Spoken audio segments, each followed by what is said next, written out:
Former Trade Secretary Liam Fox warned the EU over dictating the future trading arrangements with the UK once the transition period ends. Speaking to Express, Mr. Fox called for a post-Brexit agreement to be reached that will allow the UK the freedom to seek trade deals with other countries outside the bloc, rather than be limited to just EU nations. It comes as Prime Minister Boris Johnson warned Britain will walk away from failing talks with the bloc as early as next month if no progress is made. The Brexit-backing MP for North Somerset, who has passed the second round of the World Trade Organization (WTO) Director General selection, warned a resolution with the EU would be needed in order for the UK to seek deals elsewhere. He said, after the transition period, the UK will be free to proceed with free trade agreements with whom we like. One of the elements in the UK-EU discussion is to not have the EU dictate to the UK what its future regulatory structure would look like and which might in some circumstances limit the UK.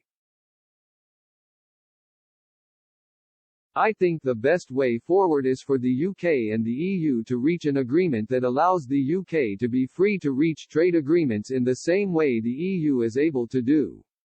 Mr. Fox was sacked from the cabinet by Mr. Johnson when he became Prime Minister in July last year.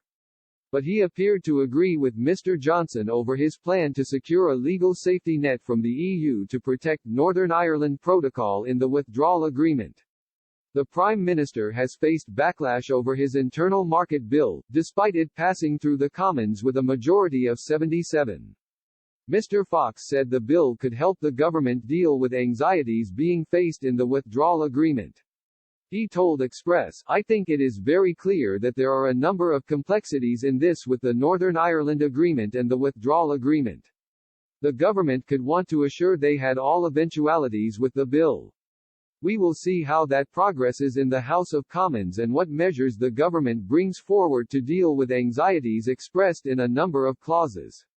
The UK has already started to make progress with seeking trade deals with countries outside the EU.